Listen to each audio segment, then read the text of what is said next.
My talk is Cyber JimCrow, Virtual Public Housing and Poor Doors in Technology. Keeping it short. But before I begin, because I'm in Minnesota, I just want to say, rest in power, Philando.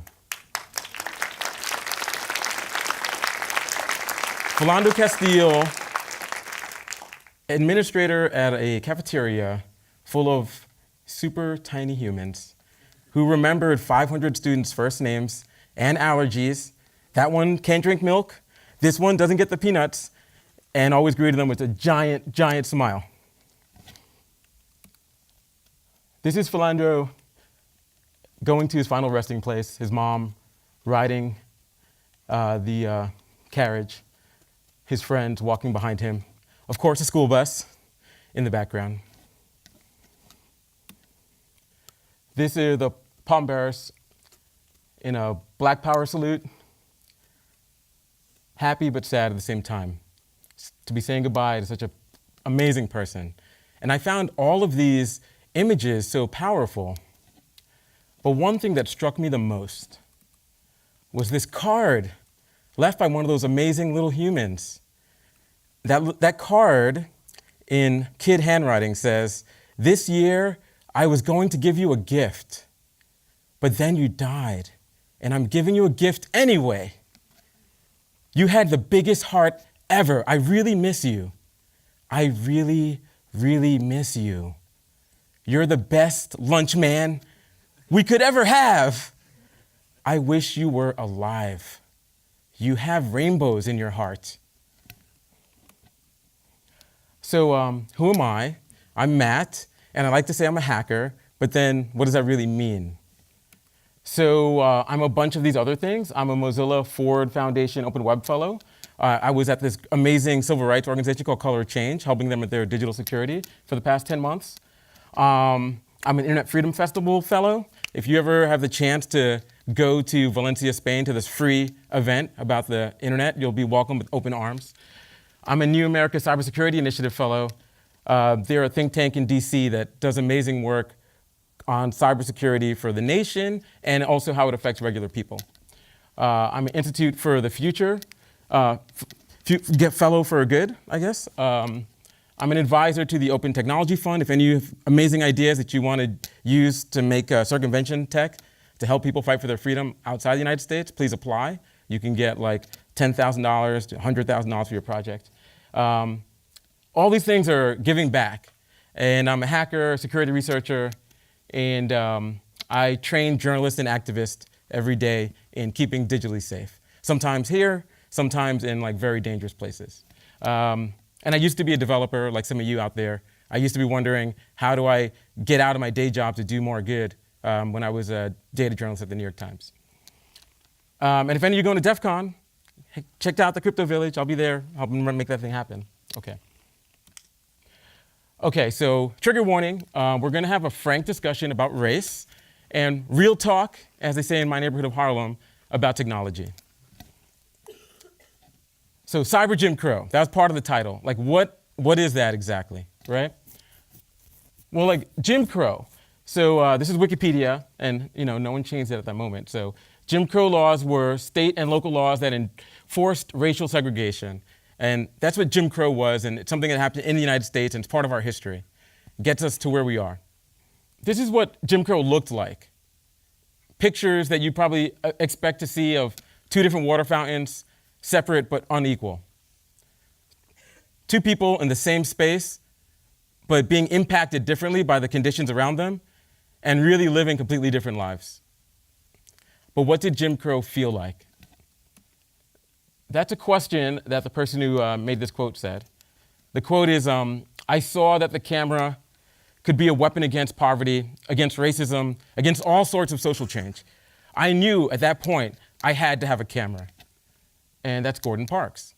So Gordon Parks, in 1957, traveled to the South. I think he worked for Life magazine for like 17 years as a photojournalist, doing reportage. Kind of chill, northern environment kind of guy, suddenly surrounded by the brutal reality of Jim Crow. And he took amazing pictures, which were found recently, and they look like this.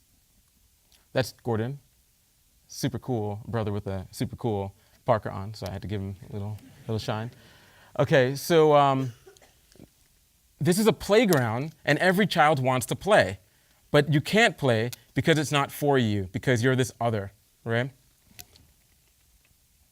This is a woman looking amazing, so regal and proud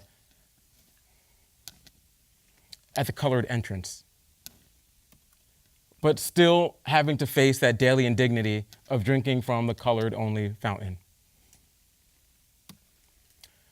And here's a family doing the same thing. This is an ad, lots for sale, but they're for colored. So the American dream of owning property, this is a property that you can use in a place that you can live. So why did I bring that up? Because the other part of my title has to do with this thing called poor doors. So what exactly are poor doors? This is a tweet from Housing Partnership advertising housing at 40 Riverside Boulevard, where, if you don't know Manhattan, that's really amazing real estate. It's a beautiful building. They received tons of applications because long as you made, you were below this working poor line, or you were in this economically disadvantaged category, you were able to apply. And because that means 60% of the average of the people around you, you make, less than that, that means it's $50,000. So it's weird, but in Manhattan, in this neighborhood, $50,000 a year makes you poor enough to apply. And 88,000 people applied. But the funny thing about this building is it's the back of the building. This is the front, 1 Riverside Park, a completely different address. It's a luxury condo that has golf inside and all the amenities you could ask for as a Manhattanite. The way this works is, in order to get a discount, tax breaks on building this property, they created 55 units that were going to be available for people to live. And those 55 units, you don't go through the front door. You don't use the same elevator. You don't see the people who live at 1 Riverside Park. You go through the back. And that became what they called a poor door, because you were the poor people. In Manhattan, we have 420A. And that's this thing that says you can apply for a tax break as long as you meet these certain criteria. And part of 420A was that you can have people living in the same space. You have to make some kind of affordable housing, but they didn't explain how that needed to work. And developers created buildings inside of buildings, completely segregated buildings for the people so they can get the tax break, but not have those people mix with their front door people. Of course, the media got hold of that and went crazy. And even though this particular building was signed off by the mayor, he quickly reversed his positioning. And if you look in the upper right corner, Bill de Blasio seeks to end New York City's poor doors. But they're not just in New York. These things and these practices exist in DC, in California, in Hollywood, in LA, and all around the United States. If you make a rule, there'll be people who try to circumvent that rule. So at the end of the day, poor doors are no more, thanks to the rent regulation bill. And what the mayor added to 420A is this thing that says affordable units shall share the same common entrances and common areas as market rate units, which made all the difference in the world. It did not apply to that building or any building that was kind of grandfathered in. So those people still live in 2 separate buildings inside 1 structure. So this is not a happy ending though, because now we have poor floors. So this is a building in New York City Housing Authority.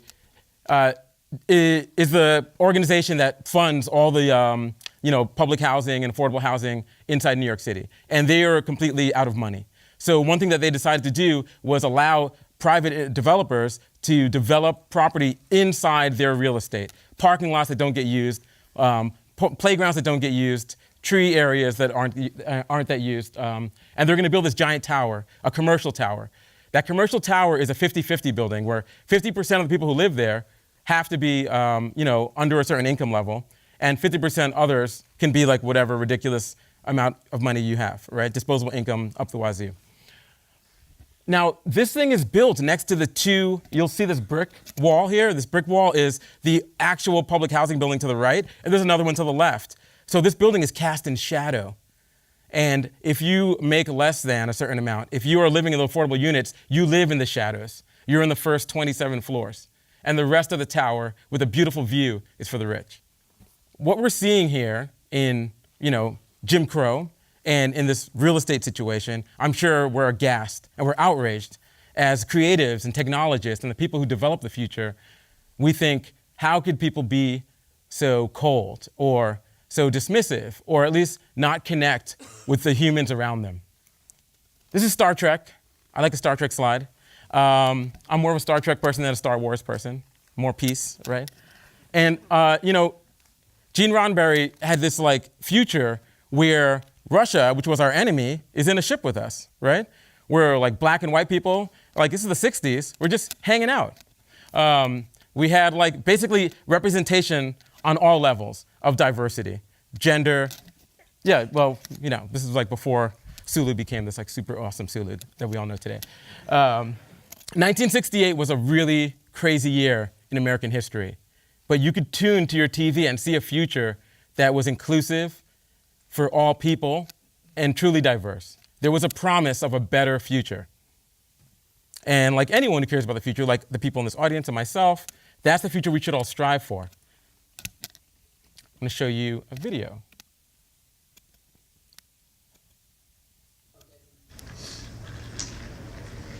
This is using the video tracking software. All right. Explain. My coworker Wanda and I are sitting in front of an HP Media Smart computer. State-of-the-art computer, wouldn't you say? I'd say. We're using the face tracking software, so it's supposed to follow me as I move. I'm black. I think my blackness is interfering with the computer's ability to follow me. As you can see, I do this, no following. Not really following me.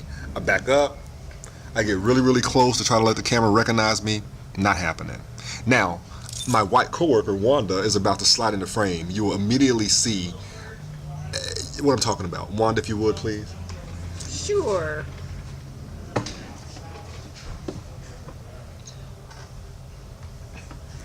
Now, as you can see, the camera is panning to show Wanda's face.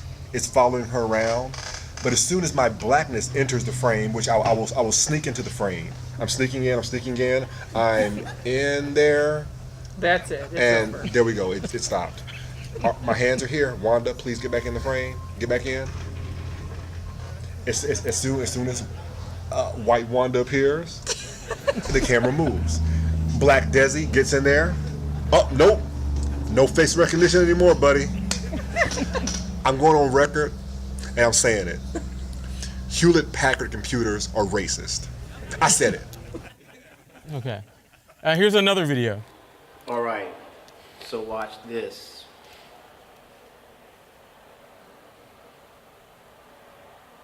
Black hand, nothing. Larry, go. Black hand, nothing. Larry, go. Racist mother sinks. So what happened there? I mean, those are both pretty funny examples of technology that, see Mimi in the front row there, missing sample sets, right? Sample data, no one tested it on a hand that wasn't a white hand, right? So, when I see technology like this and I criticize it, people will say, well, it was just like a programmatic error. It was just like a fluke. Don't take it so personally. It's not that big a deal. We'll fix the sink, and they did. And we'll fix the HP camera, and they did. And everything's right in the world, right? But I think it's indicative of a bigger problem and something that we, as a new generation of technologists dreaming of the future, need to think about. Is there really no malice when things like this happen, right? Or are we omitting people of color from our sample data in a kind of passive bias kind of way? Developers and technology teams without people of color. So, if you're working on the sink and you're using it and it doesn't spit the soap into your hand, you probably would fix that right away. How does it make its way through marketing, QA, and then an actual release into production where people are buying these things, and it has such a huge error? We see that there's a normalization of whiteness as the norm, as the default. That is what a hand is, a white hand.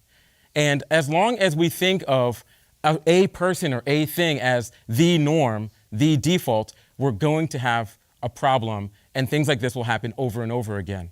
And my talk is really about these issues, but on the less humorous side, when the stakes are a little higher, when, no pun intended, there's a little more skin in the game, and the ramifications can really mean your freedom or your life. Tech becomes something that happens to you, not a tool you use. The people around you that are not self-identifying as white are people who tech happens to and has happened to historically. Okay, this is Joz Wang, who had her mom's Nikon Coolpix S630 and took a picture. And the camera has a sensor to tell you if someone blinked so you don't lose a frame of wasted pictures and you could take another one. But the problem is they never tested this camera on Joz's face or face of anyone in her family. And therefore, it always says, did someone blink? So what Joz, who's on Twitter, is Joz, did is created an account, Racist Camera. So at Racist Camera is where people can collect cameras that do things like this. It doesn't capture your face, or it says that you blinked. This is my friend, Jackie Alcine. If you're watching this video, Jackie, what's up? Jackie! And Jackie was really, he's super into tech. If you know Jackie, he's super into tech. There's a bleeding edge and then there's Jackie, you know? So when he found out that Google had this photo auto tagging tool where it can go through all your pictures and categorize and sort and tag them, he was like, boom, I'm in, let's do it. But imagine his shock, embarrassment when it categorized pictures of his friends as gorillas. Any black face coupled together, gorillas. He went to Twitter and complained. Google asked, can we access your account so we can look at this data? He said, yes, please, long as you're only looking at those pictures. And they found that there really was a problem with this code. Again, because whiteness was normalized as the default, they never thought about an other person, right? There's just this extra option of people who look like Jackie. Technology is a double-edged sword, right? We all have heard that. It's kind of a cliche. You can have atomic energy that can run a city, or you could have atomic energy that could turn the city to ashes, right? As we create this new amazing world, we also need to think about the people who are not in the room and bring them into the room. Those voices, those faces, those people who don't maybe look like us or act like us or from where we are. Historically, technology has been a one-sided sword to black and brown folks. Surveillance has cast black and brown people as suspicious others. When I think of surveillance, I go back to slavery times, while some people think of Edward Snowden, right? The technology of the day were these ships that might as well have been spaceships that can cruise from one country to another across the globe. You became a number and you were serialized, no longer a person, cataloged in this database that was a manifest on a slave ship.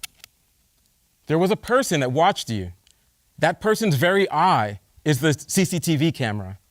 The overseer actually had a logbook where they wrote everything that you did and everywhere that you went. And it is amazingly detailed. Just to read part of this, it says, a slave overseer listing the daily work. It says, Big Jake went ginning this evening after burying his child. Took 3 boys to hunt for Jessie this morning, did not get her. A person literally was following you around, writing down everything you did, and also cataloging how much work you got done. These are the pictures of Louis Agassiz. And they were found later on in the 70s in a cabinet, by mistake. And he was doing these eugenics experiments on slaves, taking pictures of them and measuring them to try to prove that whiteness was superior. This is someone who, went to Harvard, is a scientist and someone who's part of American history, but had this not good thinking. Early biometrics, if you would. There were these things called lantern laws, even in places that consider themselves free northern states, like New York. In them, they said that if you were brown and the sun went down, you had to hold a lantern against your face so people could tell that you were not white. This also worked as a way to illuminate the city. And New York had tons of lanterns. If you were found without a lantern, you could be beaten, you could be taken away as a runaway slave, anything could happen. A great place to start learning more about this bigger history of surveillance is my friend Simone Brown's book, Dark Matters. Woo, Simone. Even if you died serving your country and signed up, you were still seen as suspicious other. In this case, the Department of Justice had the Bureau of Investigations, the BI, track GIs, Americans who were black. These soldiers, they were afraid of being what they called Germanized, right? Like they would become traitors and turn against the country because of the treatment that they got. After seeing another world and going to Europe and being treated totally differently, that resentment would cause them to commit all kinds of acts of treason. And I was just talking to my friend Lisa about photography. And even in photography, we have these issues. In this article, Sarita McFadden talks about being in love with the camera, but never being able to get a picture of her face that looked like herself because she was dark. If you don't realize that Kodak had this thing called a Shirley card, which was a woman named Shirley and a bunch of colors in the background, but that's what all film was measured against. And obviously, she's much lighter. If you didn't look like Shirley, the further you looked like her, the worse your pictures would come out. Kodak also had a camera called the ID2, which was used in South Africa on the racial identity cards. It had a setting that you could use to use extra flash to capture black faces. Going to talk about present day. This is in Simone Brown's book, that in the year 2000, there is a book about, a research paper for customs agents. TSA was 9 times more likely to search a black woman than a white woman. And they were saying, in this report, we need to maybe make some changes. In New York City, where I'm from, we have these gas-generated lights, this thing called omnipresence, which is almost like lantern laws, and as frightening as that sounds. If you live in public housing, these things are always there to cast brightness and light as an attempt to fight crime. But they make noise and they make gasoline, petrol smells. This is my cataloging of that stuff. I have a group called Crypto Harlem, and we go and we catalog surveillance technology. We learn about how it works and how to circumvent it, and we teach people in the neighborhoods that are directly affected. This thing smells like someone lit a gas station on fire. It's really noisy and disgusting. There's this idea that omnipresence, which is this idea to create extra police patrol and extra lighting in neighborhoods, that it's really dangerous and it's the new stop and frisk. There's this thing called gang conspiracy charges. And with gang conspiracy, because of contacts in your phone and you liking things on social media, you can be found to be in conspiracy of gang activity and be pulled from your home and put in jail. This is what that looks like. FBI is involved. They have spare no expense, even though in this case they're getting 30 people. This is Jelani Henry, who lives around the corner from me. Jelani was in Rikers prison for 19 months, waiting for his day in court because jail was full. And then they just opened the doors and let him out. Gang conspiracy charges, we see mass arrests, but we don't see mass indictments. The reason why he was pulled into it was because the NYPD and a lot of police departments around the United States are using different surveillance technology and this open source intelligence gathering. They use companies like Dataminer and Geofidio, which can ingest huge amounts of social media and look for certain keywords, but often these algorithms are biased and incorrect. There's many, many examples. ACLU has published a paper where they talk about this policing practice and how dangerous it is. The monitoring, this is from Lucy Parsons Labs. They got a slide of a presentation on how to do it yourself. Most police departments don't actually have rules about this, so different officers apply these detective methods differently. There's emails that were leaked and from Freedom of Information Act that we have that show that this is mostly done to black and brown folks, inner city neighborhoods. This is a map by the Brennan Center of exactly where police departments are that have contracts with companies like Dataminer and Geophedia. And in it, you also can see how much money that they spend. And it's upwards of millions of dollars to have these contacts and be able to ingest this much data from social media to find people. This is a website that's part of Facebook that's the front door for law enforcement to make requests directly to Facebook. So outside of third parties that ingest this data, there are websites like this one where you can say, I'm law enforcement, get emailed and information on how to put someone's profile ID in, and then make a request for that person's information that's not so public. In Facebook's government request report, we see from July to December 2016 that basically there's 85% of requests turned back with data. So from the request, data was given on that user, which is frighteningly large percentage if you ask me, especially when you realize that this isn't national security letters, this isn't always subpoenas or warrants, there's other cases here. ProPublica and the Daily News found this thing called nuisance abatement was being enforced. And in it, here's a map of East Harlem, which is predominantly African American and Latino neighborhood, Spanish Harlem, and East Village, which is in the Lower East Side, kind of like just hanging out, hipster area. And you'll notice that the amount of nuisance abatement cases is much higher in this Latino neighborhood. With nuisance abatement, basically, there's kind of like this basic, you're getting entrapped, usually at a bodega or some store that's owned by a minority or someone who's afraid to lose their paperwork because they're a newly naturalized citizen. They don't understand how things work, and they will sign something that says that they will allow the NYPD to put cameras in their store, and the police can come and take the video from those cameras anytime they want, as well as a few other things. CCTV is, so there's this layering of technology in inner city neighborhoods. I catalog this stuff. There's Skywatch towers. These are designed, as you can tell from this promo picture from a video, to be used on borders. You can hoist yourself up in the air and see who's coming and where they're coming from. There's the ability to upgrade them so they have heat vision, so they can use FLIR cameras to see people who are coming. This is my friend Caroline Cinders, who's helping me take pictures of some stuff in my neighborhood. These things kind of stand like a panopticon. You can never really tell if there's anyone in there or not. And oftentimes they're lit up and the sensors are whirling, and they might have a cell site simulator, they might have a heat detector on it. And you'll only find them in inner city neighborhoods. And maybe a tourist destination.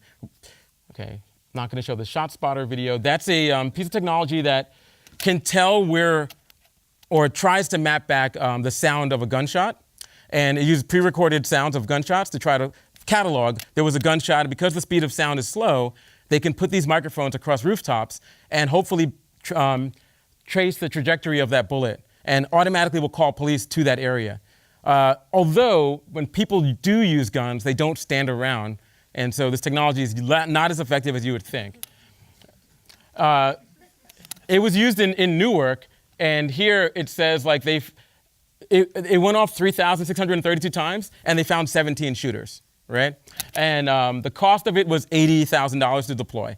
So it really doesn't add up. A lot of times cool police tech sounds fun, but good policing works better.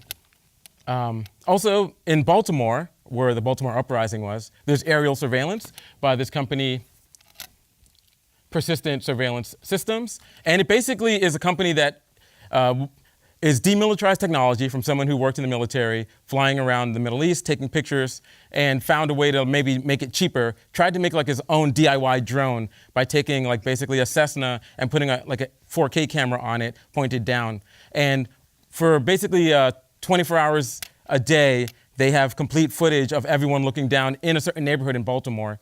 And they say that we see more crimes than we can even report, so we only report the most interesting ones.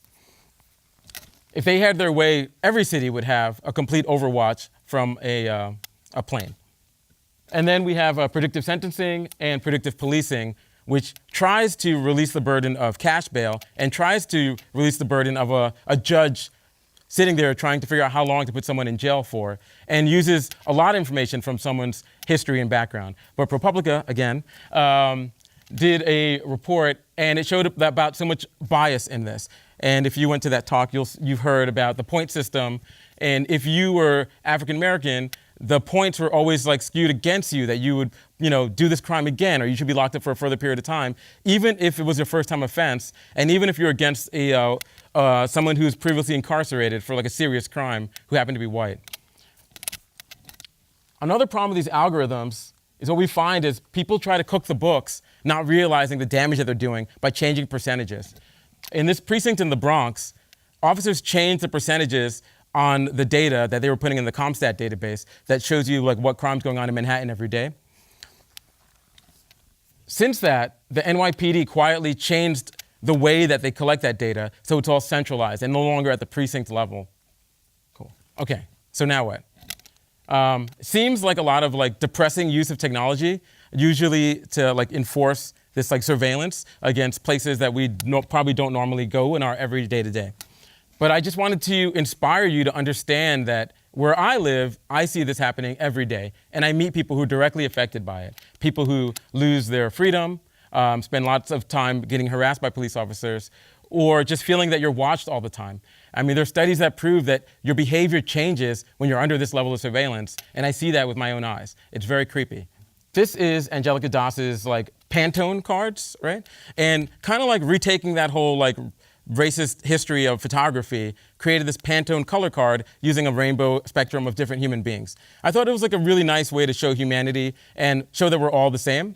And it's the kind of project that I inspire other people, maybe in the audience, to take on, to fight this kind of dark side of technology and use art to tell a better story. Also, there's policy things that we can do. The NYCLU, which is the New York Civil Liberties Union, which is the New York version of the ACLU, has a thing called Public Oversight of Surveillance Technology, POST.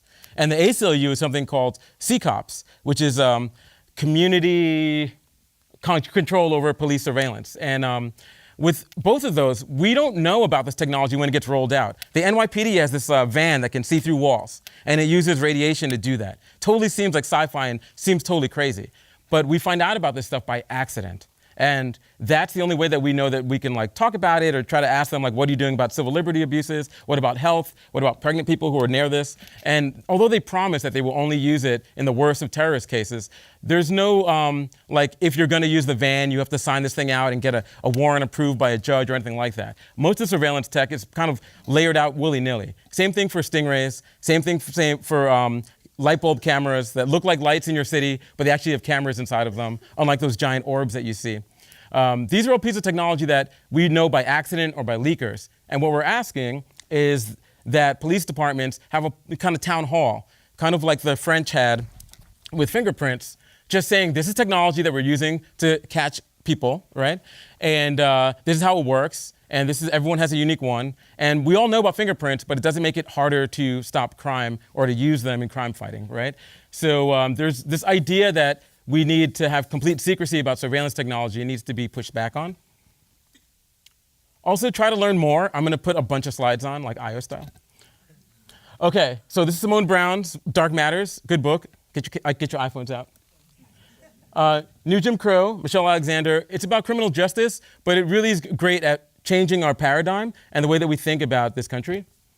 Brian Stevenson of EJI, Just Mercy, another great book. Race Warrant Surveillance, okay book, but I found a lot of great data there that I couldn't find other places. If you don't want to read a book, you got Netflix, 13th and Chill, make it happen.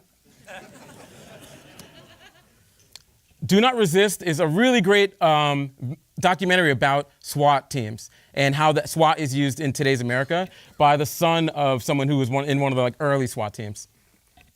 Also, always remember that you have a rainbow in your heart. Thank you, everyone.